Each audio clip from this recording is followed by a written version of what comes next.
The marketing plan was to go to every retailer and just yell, play the Lazy Couch podcast and just run away.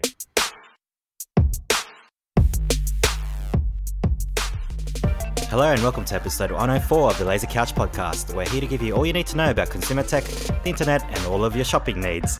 My name is Geoff Kim, and does it sound like I'm ordering a pizza? My name is Kelvin Lee, and I've got a surprise for you, Geoff, but I'm not sure if it's any good. Surprises are always good. What are you talking about? Yeah, the more I think about it, maybe I'm overthinking it.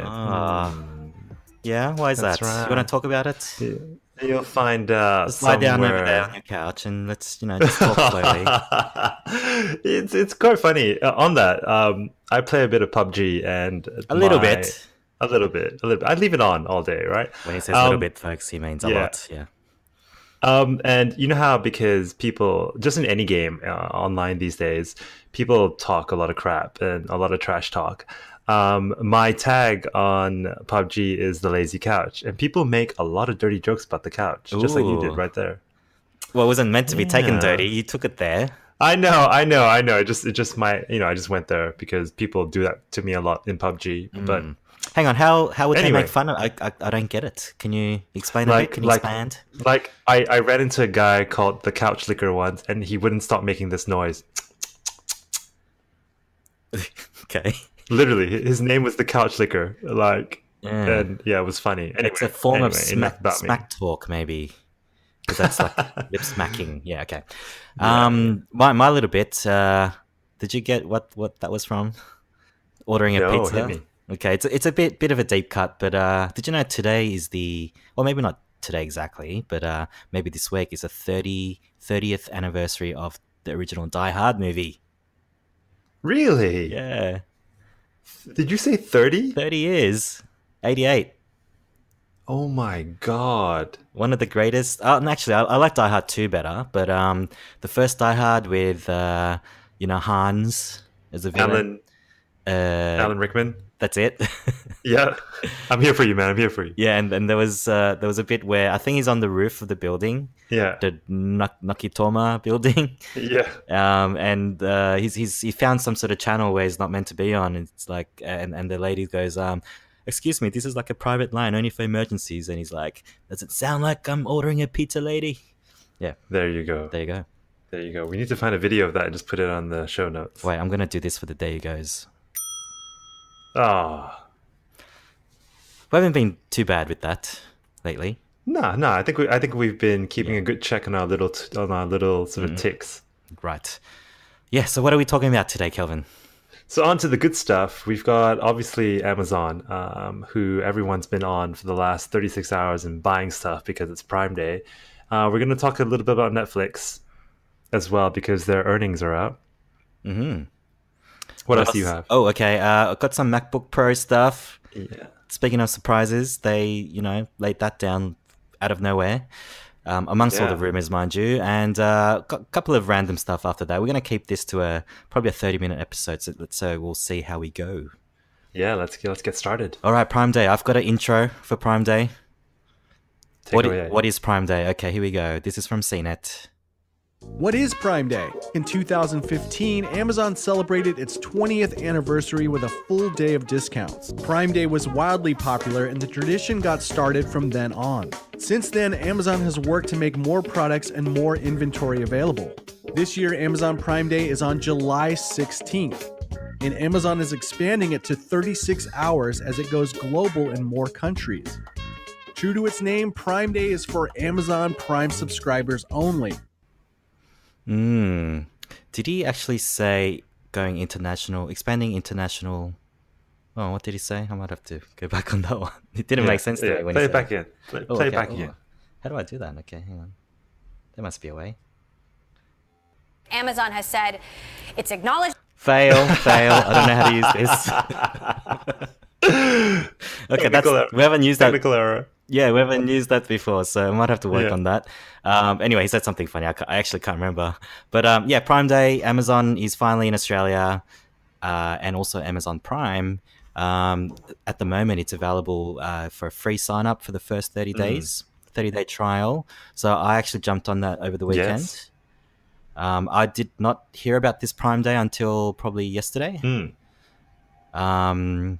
Yes, and 36 hours. So it started at midday over here. So the one thing I did remember from the clip was that it was the 16th of July, which is yesterday, Sydney time. We're recording this on the Tuesday night, 17th July here. But we got literally a couple of hours to go. Yeah. Because it's going to stop at midnight. And having spoken to people about this, what have you heard about people buying? I mean, like, because I wasn't in the office yesterday and just today I was talking to a few people.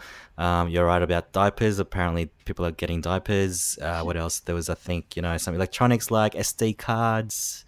Yeah, I've been reading a lot about the US one and ours just seems so subpar compared to the US one. You got to remember, it's our first time, and we did also undergo, a law on the 1st of July. So I guess FY19. The new laws are that if you're a business from overseas that turnover, more than 75,000, I think it's only that you have to pay the Australian taxes. So at the moment, if you try to go to Amazon.com, unless you're on a VPN, you're going to go to Amazon.com.au. That's right. That's right. So that's a little bit unfortunate, and I think a lot of the backlash is just that because obviously in America it's been going for, I think this is the 4th year, and there's just a lot more inventory and a lot more stuff to buy, and I mean I like the idea of these like lightning deals. So over the course of the 36 hours, like it's not for the full 36 hours. I think some products are, but mainly they're like go on sale for 4-hour blocks. Right. So you have to be on the site, have alerts set up through the app. I did just purchase the Echo Dot. Oh, did you? Yeah, so that's usually $79, but I got it for $39. Yeah, and I just want to talk about prices for a bit. So I'm looking at the Fire TV Stick, the basic edition. So it's $49 and delivery is free. But if you go to the US site, it's $19.99. Okay. So the difference is huge. It's 20 USD versus 50 for us. I don't know how they justify that. That's just Australia. So like, I mean, that's an Amazon product, so you probably can't purchase that anywhere else. But I mean, that's just the nature of things, right? Like here in Australia, it doesn't really make sense to have these kind of borders for these sort of products. Yeah. But like I think the government is just taking advantage of the geography, and I don't know, they probably use the shipping costs as an excuse, but I'm just it's looking a bit sad. Yeah, it is very sad. I'm just looking at the CNET article now around some of the best Amazon Prime Day deals in the US. I didn't know this, but Roku, which is not very big here right now, is built into a lot of TVs built by manufacturers like TCL and all that. Like you can buy a 32-inch Roku TV now for $130 USD. 40-inch is $195. Like it's just incredible. Yeah. What would that be in Australia? Who knows? A couple of hundred more, but you don't get Roku built in. So these aren't just normal TVs, right? Oh, I see. Like Toshiba has a 50-inch Amazon Fire TV for $289 USD. 50 inches. That's unbelievable. Let's just not look at the US. I know. It's just going to make us depressed. I was just getting very jealous. I'm just on the Amazon app here, and at the moment, the top trending deals, Dark Knight 4K Ultra HD Blu-ray. There you go, $14.99. Yep. Down from, it's half price actually. Batman Begins is also the next one. I think I saw previously, what is it, Call of Duty, what are we up to, 4? Yes. Call of Duty 4 on PlayStation. I think that was only like $12. Yes. Actually it's come back. Call of Duty World War II. World War II, yeah. Anyway, before we go down more prices, here's my little surprise for you. I thought we'd play a little game inspired by the latest thing on MKBHD, and I'll let him introduce his new section, and we'll see if we can have a little bit of fun with it. All right, what's up, guys? MKBHD here, and welcome to a new video series idea. Here's how this one goes. So we pick a category on Amazon, probably somewhere in tech, and we find the number one best-selling item in that category on all of Amazon. So that's what we're going to do. I've picked 5 categories, and your challenge is to try and guess what the number one selling product is. If you get it right, you get a... On the Australian store? That's right. I just want to go through how bad it is on the Australian store. Okay, all right. If you get it, gotcha, if you get it wrong, I'm going to give you a... Ooh, Yeah. Okay, so... nice. Yeah. Category number 1, music. Music. Oh, so like CDs. Like Amazon... Yes, like CDs. I'll give you a clue. It's a movie soundtrack on a Marvel sequel. Black Panther. No, that's not a sequel. Avengers. Hang on. I'm a bit slow here, but I'm going to have to give you... Come on, one more chance. A sequel. Oh, okay, another sequel. A sequel. It's in space.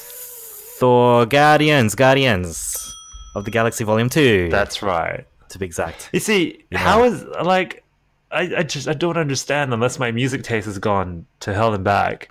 Number 2 is Moana, the soundtrack. And number 3 is Sing, the soundtrack. What is with soundtracks and Australians and Amazon? So these are actual physical CDs? Yeah, these are audio CDs. Because, Audios, yeah. Wait, okay. Does Amazon Prime have a music service? They do, but probably not in Australia. Yeah. So there you go. Trying to work out. Yeah, okay. People are still buying CDs. I think soundtracks still make sense. I mean, maybe not Guardians, but especially for the kids. Moana is a pretty popular Disney flick. Pixar. Which is Disney. And also Sing, I think all the kids loved as well. So, something to play in the car maybe. I don't know. That kind of makes sense. Now, we're going to go to laptops. One manufacturer took out the top 3 spots. I'll give you a clue. You go without the clue. Just hit me without the clue. Well, my first thought was HP, but I think I'm wrong. That's right, you're wrong. With the clue then. Okay, with the clue, it's Taiwanese. Asus. Huawei? They're Chinese. Oh, shit. Same thing. It's Acer. Acer. Which is, I think like Acer, they're good, but they're not great, and they took the top 3 spots. But it is a testament to how little we have on offer right now in the Amazon AU store that Acer E15 for $900 is number 1. All right. And number 2, and number 3. So it's shocking. Okay, for your last category, you get to pick your category. Are you gonna go for baby, home improvement, or audible books? Ooh, I think the easiest one. Ooh, home improvement's an interesting one because what could that be? No, I'm gonna go audiobook because I think I know this one. What is number 1? It's got to be one of the 50 Shades series, right? Or do people not... I mean, they could be listening to... Oh. Okay. I'll give you a clue. Am I close? Am I in the ballpark? Nowhere close. It's about money. Something about blockchain. Crypto... Moneyball. Does it have the word money in the title? It's got a foot in it. Something from Warren Buffett? I'm going to spare you. It's a book called The Barefoot Investor. Oh, okay. Yay. Number 2 is The Subtle Art of Not Giving an F. And number 3 is 12 Rules for Life. So, possible segue. Yeah. I just found out through the Echo Dot, now you can play audiobooks. That's pretty cool. I think that's cool. I think it's not part of Prime. I believe Audible might be part of Prime in the US. I could be wrong there. But the other thing I found out just today was that with Prime membership in America, you get Prime Photos. What's that? So this is like your backup service. Like Google cloud. Photos. Yeah. Okay. It is, but a lot better. So you know that app that I used to use for the photos to back up? Yes, it's very the similar one that shut down. to that. Well, yeah, it's very similar to that, yeah. They didn't buy it, did they? Carousel? Was it called Carousel? No, I don't think that was it. No, it's Carousel, I think I think Dropbox bought them. But it's something very similar. Now, not everything is roses with Prime Day, especially over in America. Do you want to know why? I hear it involves dogs. Okay, that could be another thing, but I had the website going down in the first couple of hours of Prime Day in America, which is a bit of a big deal. Okay, here's Bloomberg Tech. Emily Chang's going to start. Amazon has said it's acknowledged these technical glitches. It says that they are working on it. What do you make of it? Listen, Prime Day is like the Super Bowl of e-commerce. One thing we know about Amazon is that they're extremely good at operations. Now, if the website is going down, it just means one thing, which is that they've gotten a lot more traffic than they expected. And if I'm an Amazon shareholder, I'm standing up and rooting for this. That's an interesting twist. I mean, you don't want to completely mess up the first quarter. Yeah, putting a positive spin on there. So that a former Amazon executive, Guru Hariharan, easy for you to say. So he's basically saying that yes, there are some glitches in quotes there, and he's saying, well, that's a good sign because it means that there's more people than expected. Sorry, this is the company that owns Amazon Web Services. Yeah. It doesn't or should have gone down. It powers, I'm guessing here, half the internet. It should not have gone down. Probably more, right? Yeah. I've got the CNBC clip. You want to give it a listen? Yeah, go for it. Obviously just kicked off officially at 3 p.m. and it appears that both the website and the app are having some glitches when users try to log on. Glitch. Some of the deals aren't loading. Some others are reporting getting error messages. We've also been trying it internally. For me personally, the deals page wouldn't load, although I did not get an error message. Once again, this appears to be on the website and on the app.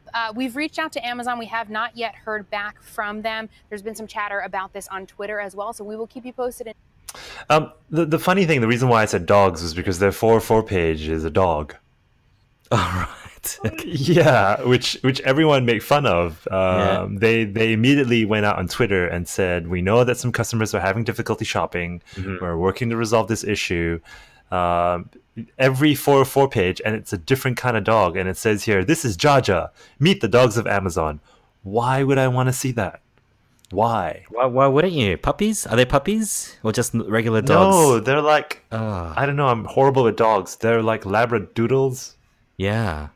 Well, I mean, that reminds me of the story of how the CEO of Foursquare, God, I forgot his name again, Dennis Crowley, he talks about how in his newsletters, he just adds puppies to his newsletters, like weekly newsletters. And that seems to make everyone happy. Right here on the Lazy Couch, we have marketing tips and everything. Put dogs in your newsletters. Puppies. Yeah, so I'm assuming it's back up because I think that news was a few hours ago. So if it started at midday over there on the East Coast, I don't know, I can't do my maths, but they're about 20 hours behind, right? So I'm assuming that they're back up because that's going to cost a lot for them. I think Interesting how it affected the app as well. Yes. Not everything is all roses at AWS, unless they used Google or Azure. Also, part of Amazon's Prime Day this year is Whole Foods. Not in Australia, but in America. But like that, that sale actually went official a few months ago. So Whole Foods, I think they've slashed the prices of a lot of the goods there, like especially the veggies. I mean, it was already a little bit priced up to begin with, Whole Foods. However, you can get a $10 credit on Prime Day. So for the 36 hours, if you go into a Whole Foods store and spend more than $10. That's one broccoli at Whole Foods? That's probably a couple of stalks of broccoli there. Maybe 3 asparaguses. Yeah. But also no, kale's like at least 20. In Australia, however, like we get Prime Video. We don't get Prime Photos, but we get Prime Video. And if you just log in to Prime Video using your, the website or there's a separate app as well, and you play something like Grand Tour. Just by playing that, you get $10 accredited to your Amazon account in Australia as well. Really? Yeah. But so I did that earlier. This is why I think a Australia Prime is half the price of US Prime, because we don't get Amazon Photos, we don't get Whole Foods, we don't get Audible. So I'm glad that they half the price. Yeah, and I think I read that earlier this year for Amazon Prime members in America, like their subscription fee went up for the first time in 5 years as well. So I think as they add more benefits, I think they sort of price it to that, according to that. So it might not be a bad sort of time to sort of sign up for a year and hope that they add more services. I think so. And I think you got till end of January to sign up, and you'll be paying, what, $4 a month? Something like that? Yeah, $4.99 or something like that, yeah. Okay. So that's probably it for Amazon, unless you've got something else. No, I'm Amazoned out. What's happening with Netflix? Tell me about Netflix. I'll let Fox Business News kick us off.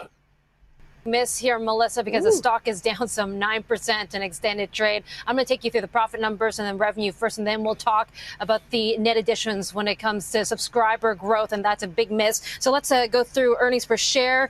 Coming in light here, we're looking at 68 cents a piece. The market was looking for 79 cents, so that's below forecast, which they've done for the past 4 quarters. Also, revenues a little bit higher than expected, $3.98 billion, but of course it all depends on subscriber growth, and we're a little bit short here. So for the U.S. segment, coming in at half the rate expected by the market, just 670,000 ads in the quarter.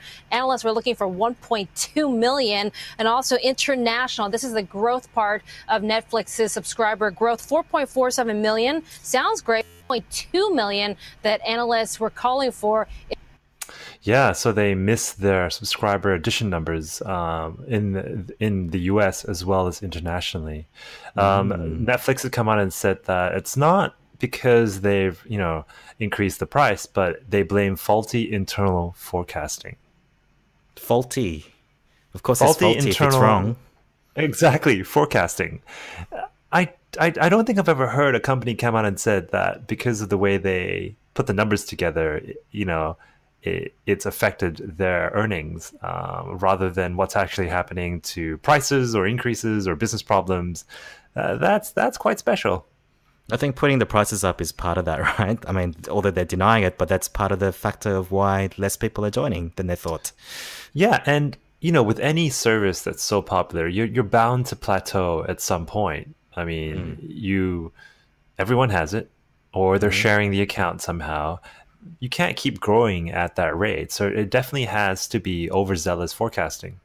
Yeah, I believe that's a problem for Prime subscriptions in America as well, because, they've had this since 2011, and it's always been, geared towards the upper middle class, like if you've got a bit of money, then why not pay $100 or so and get free delivery in a very timely manner. So apparently that market has plateaued for them.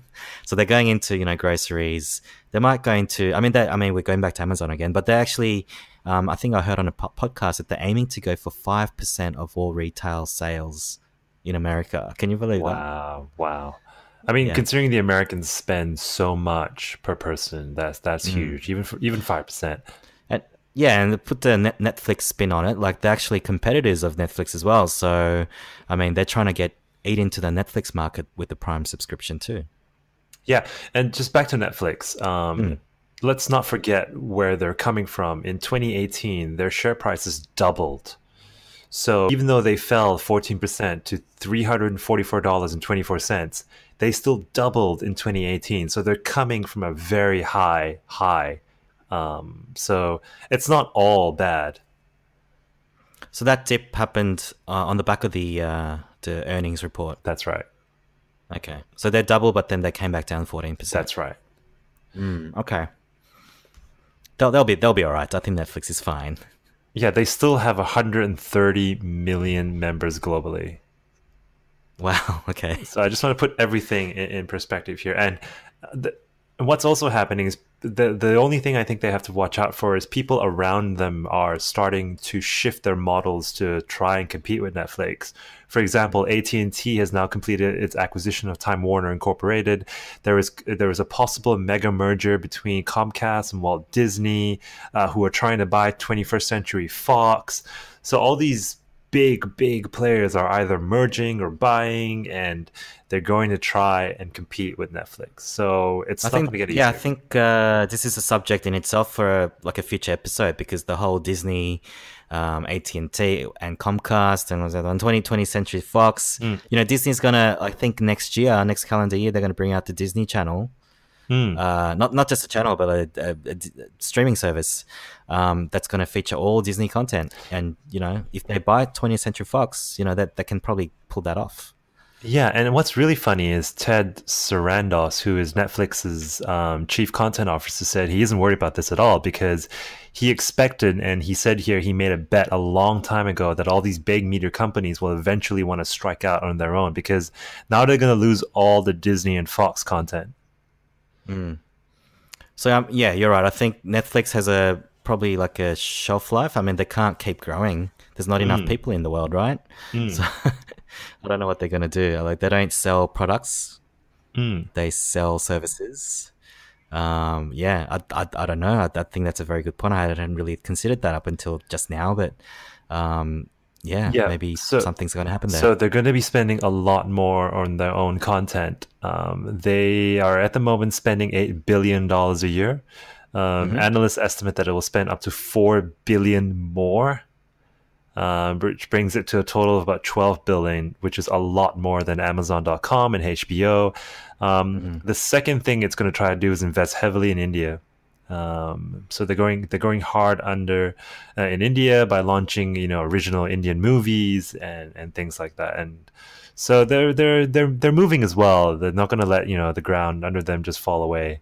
So that'll be interesting to watch. Are they in China at the moment?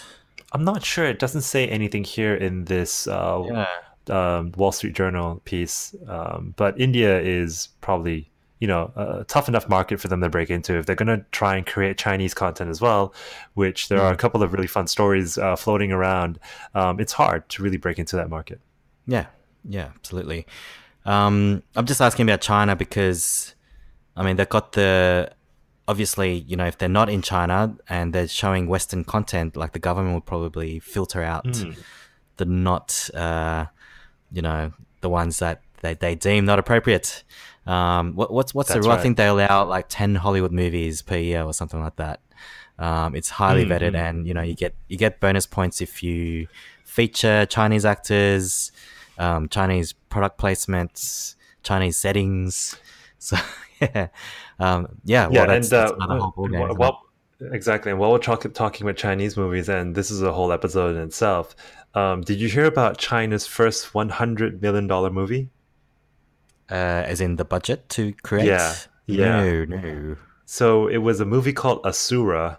They hired the best of the best costume designers from Lord of the Rings, the best writers, the best people, local Chinese superstars.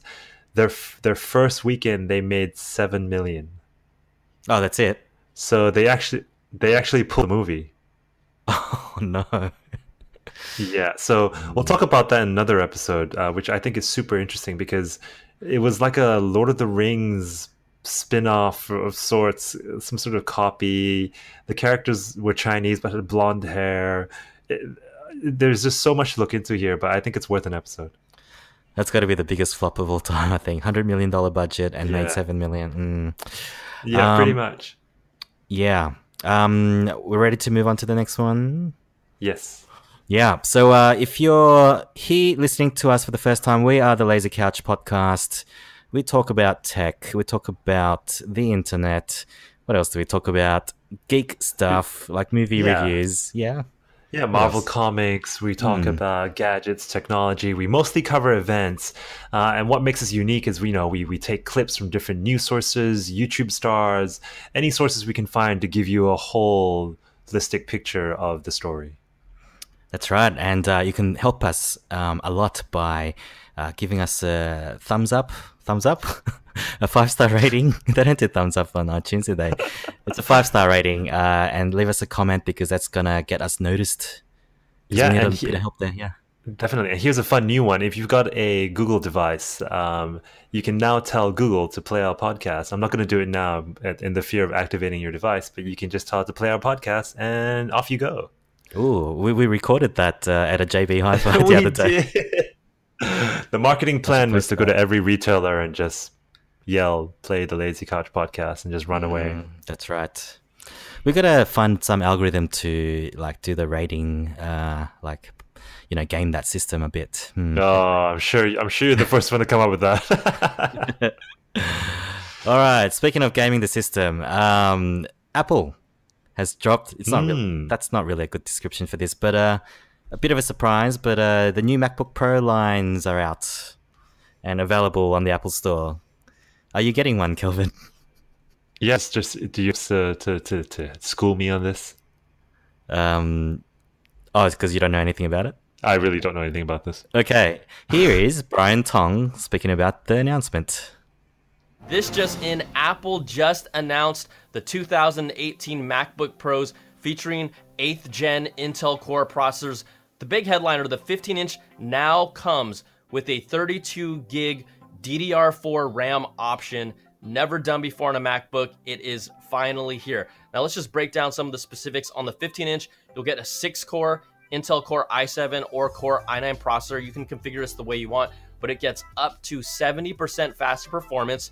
And then on the 13-inch, you're getting a quad-core Intel Core i5 and i7. Again, you can configure that, but it will double the performance of that. So if you spec it all the way up, we're talking like around 7,000 US. Oh my God. But people are excited about this because, they haven't sort of pushed the line in terms of the tech as much as this for a long, long time. It even makes the keyboard bearable, apparently, because, I haven't actually used the new keyboard, the butterfly keys, but apparently it just feels horrible, like it's like typing on glass. There's no travel. Oh, interesting. There's also a bit of a cover up because I don't know if you heard about the not so much the recalls, but if you are having issues with your 2016 MacBooks, you can actually return them and they'll replace the keyboards for free. So as part of this, I haven't heard anything about this, and I'm just trying to do a quick Google search now. It's not even the top story. It's amazing. Yeah, so all it was an email out to whoever's on the subscription list. But surely you're on the Apple subscription list, no? Or you just don't check maybe I should get it. I don't check my emails anymore. Yeah. But really, the only story I can find is PC World and Macworld. Like, not even the mainstream newspapers or stations are covering this. Well, it's all over The Verge and on my YouTube channels anyway. So the biggest, if you spec it all the way up, you can go to 4 terabytes SSD. You get the True Tone displays like you do on the iPads and the iPhones, which just means that it sort of the sensors around the display where it picks up on the lighting. So if you're in a slightly darker environment, then it'll sort of dim the lights dynamically. They also have the T2 chip, which is something apparently especially for the touch bar. So whether that works better, we're not exactly sure. We're at work, a bunch of designers at work, they all use the previously new MacBooks, 2016 model, and a lot of their touch bars have already broken. Really? Yeah. Like, how hard are they touching those touch bars? I have no idea, but go ask Beth. Oh, Beth, did you get angry? No. I guess, version 1 of anything is never going to really be foolproof, right? That's right. This is the second generation of that. Speaking of which, the core processors, they're the 8th gen Intel core processors. So that's up there, right? Yes, definitely. So I think we're talking i7 or i9. I'm actually considering this, Kelvin. Are you going for the 13 or the 15-inch model? Well, I just saw a video about how you can, even if you got the smaller one, you can use this one of these external GPUs, Blackmagic, I think it's called, which are like huge boxes. Yes. But you could like hook it up to a 5K display very easily. Thunderbolts. Yeah, yeah. It's not cheap though. I can tell you right now. I mean, Razer's done this in the past with their gaming laptops, and the box itself can cost up to $300-400, and by the time you add a graphics card, it's going to be another $600-700. So you're looking at $1,000. So if you're going to go down that route, I'm looking at the specs right now for the 15-inch Pro. It's got a dedicated, discrete Radeon Pro graphics card, which is quite small. I mean, it's a 4 gigabyte version. I mean, your desktop PC is running 6 at the moment. It's not for your game stuff, but I think it's for your, the creative pros. That's like right. Video editing.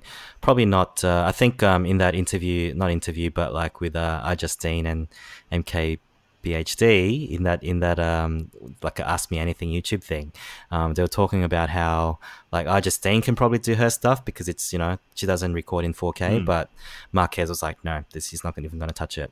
He needs a full on Mac Pro. Yeah, I mean he records in 8K, so that's even crazier. I'm looking at the Apple Store now, so you can buy the new MacBook Pros now. Let's just say, Geoff, you're going to go for the top of the range 13-inch with Touch Bar and Touch ID. You're looking at 8 gigs of DDR3 memory, 256 gigs of SSD for $2,700. Yeah. Let's bump it up a bit because I know you, Geoff. I know you. You're gonna go for the 15-inch, and let's say you're not entirely crazy. You're gonna go for the first model with the Radeon Pro 555X. It's got a i7 chip. It's got 16 gigs of memory, so that's huge. And the DDR4 version with 256 gigs of SSD storage, we're looking at $3,500. What about with 32 gig DDR? Well, there is no 32 gig. Oh, okay. That's only with the i9. Okay, gotcha. That's only the i7. We can't even buy the i9 here in Australia. Oh, we can't? We can't. So yeah, I'm looking at both colors. I'm looking at space gray. Right. You can double your SSD storage for $600, which is ridiculous. Just ridiculous. Yeah. Well, I mean, will you ever need 4 terabytes of storage? Well, that's the sad thing. Yeah. This is only 256 gigs to 512 gigs, and the Apple AU store wants to charge us $600. I love it when there's a new MacBook Pro, and I wait for the team at ifixit to break it apart to see if you can replace your own That's thing. already happened. Has it? Oh man, I'm so behind. So back to the keyboard. Yes, because they actually, in the middle of tearing it down, they had to actually stop everything. And I think yesterday they, I've got a link in the show notes here, but they're calling it the Great Apple MacBook Keyboard Cover-Up. Oh, because when they opened up the keys, like it's still the butterfly keys where there's no travel. It's the same sort of mechanics. But they just put this silicon layer. I think they call it the like a membrane, just to sort of soften the sound. Interesting. So the cover up in this case is they believe that they're doing this because the criticism for the old model was that when a little bit of dust got into the keyboard, it'll just render the keyboard useless. So the silicon membrane, it sort of acts to keep the dust out more than anything, because Apple doesn't want to admit that they did something wrong that was technically wrong. Now I've got and their excuse was we want to, because they think that the old keyboard is too noisy. Oh, so they're dampening it down with a... They're dampening it down. So that's the official line. Yes, that's right. So there's some great articles out there. Gruber has some thoughts as well. Now, TechCrunch, I'm going to play this, but TechCrunch has recorded the two keyboards. Do you want to hear the difference? Oh, I can't wait. So the 10-second clips. So this is the 2016 MacBook.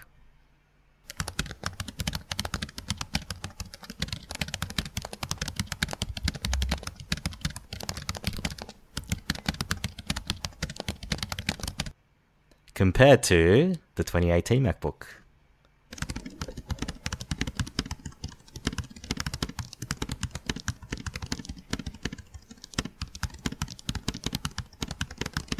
Riveting stuff, this. I know, this is award-winning stuff. Yeah. So that was thanks to TechCrunch. Yeah, you can tell it's slightly muted. It sounds like the 2018 laptop is underwater. Now you're a bit of a keyboard fanatic, Kelvin. Yes.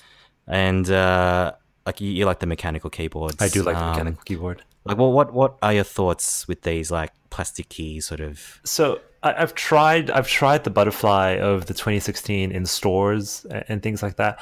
Personally, I don't think is as bad as people say it is. I think there's a lot of technology in the butterfly switches. I still love my mechanical keyboard at home. It's not practical to travel with. It's too big. It's too heavy. It makes way too much noise. Yeah, it's crazy. I've actually had to put rubber silicone dampening on each single key individually so that my wife wouldn't kick me out the house.